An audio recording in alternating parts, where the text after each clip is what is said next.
Mesdames et messieurs, bonsoir et merci de votre fidélité au programme de Télé Sahel de suivre cette grande édition de 20h30. Communiqué du Conseil du ministre, le Conseil des ministres s'est réuni ce jour, vendredi 16 août 2013, dans la salle habituelle de délibération sous la présidence du président de la République, Issoufou Mahamadou, président du Conseil des ministres. Après examen des points inscrits à l'ordre du jour, le Conseil a pris d'importantes décisions. Nous y reviendrons dans quelques instants.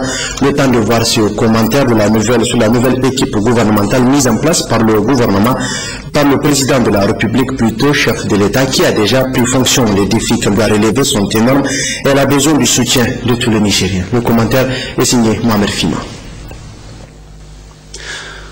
Autant il y a des saisons qui s'alternent harmonieusement, autant dans la vie politique d'un pays, il y a un temps pour les joutes et intrigues politiciennes et il y a un temps pour travailler, produire des richesses, construire du progrès et aller de l'avant.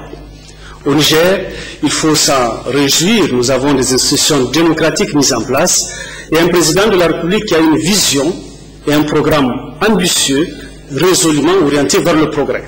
Ce n'est un secret pour personne, le président Issoufou l'a dit haut et fort et à maintes reprises. Depuis 1999, son ambition a toujours été de rassembler les Nigériens, mieux de créer les conditions d'une union sacrée pour le salut du pays. Il ne s'agit pas pour lui de créer au Niger une démocratie au rabais où le pays serait l'otage d'une classe politique, mais de mettre en commun toutes les compétences humaines du pays sans aucune forme d'exclusion pour bâtir une nation forte, un Niger havre de paix et un pays de stabilité et de croissance. Certes, nous pouvons nous réjouir aujourd'hui des résultats obtenus, et cela grâce aux multiples efforts déployés par les autorités de la 7e République, avec la mise en œuvre du programme d'urgence et de l'initiative 3N. La crise alimentaire est aujourd'hui loin derrière nous. Les salaires des agents de l'État et les pécules des contractuels ont été rehaussés et sont régulièrement payés. En moins de 3 ans de gouvernance, plus de 25 000 emplois ont été créés au profit des jeunes. Tous les indicateurs sociaux de base sont au vert et de nombreuses infrastructures sont en cours de réalisation. Toutefois, ces acquis ne doivent pas nous faire perdre de vue que du chemin reste encore à parcourir parce que le Niger est un pays qui revient de loin. En effet, même si le Niger regorge d'énormes potentialités minières, il n'en demeure pas moins que c'est un pays extrêmement pauvre et enclavé, avec une démographie galopante qui ne suit pas le rythme de la croissance économique, une économie en grande partie informelle et des conditions climatiques défavorables. Pour sortir de cette fragilité, notre pays a plus que jamais besoin du concours de tous ses fils, de l'union dans la paix et le progrès prôné par le président de la République. Un pas important, il faut le dire, vient d'être franchi dans ce sens avec la formation du nouveau gouvernement de large ouverture, un gouvernement composé de Nigériennes et de Nigériens issus de toutes les formations politiques, animés d'une volonté commune, celle de servir le Niger. Ils ont besoin de notre soutien. Ensemble, travaillons pour que demain, nos enfants héritent d'un pays fort et prospère. Restons avec le chef de l'État, le président de la République, Issoufou Mahamadou, a regagné Niamey ce jour de retour de Brazzaville au Congo, où il a effectué une visite d'amitié et de travail. À son arrivée, le chef de l'État a été accueilli par le Premier ministre chef du gouvernement, Brigitte Raffini, avant d'être salué par les membres des corps constitués et plusieurs autres personnalités civiles et militaires du pays. Et c'était à l'aéroport de Riamani de Niamey.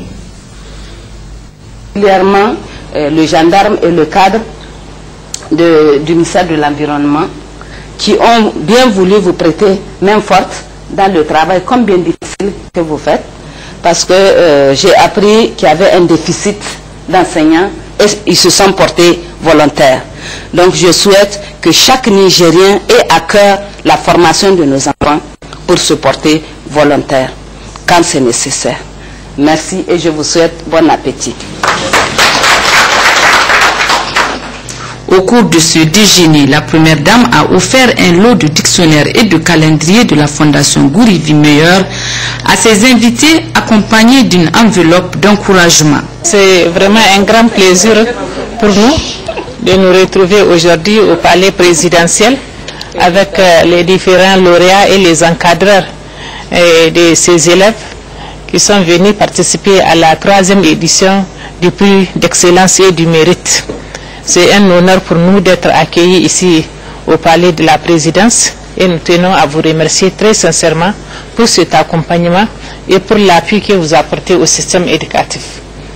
Donc au nom de tous les responsables qui sont ici, nous vous témoignons notre satisfaction et nous vous encourageons à nous accompagner encore parce qu'il y a beaucoup de défis dans le secteur de l'éducation et nous pouvons compter sur vous pour cet accompagnement, pour ce genre d'accompagnement.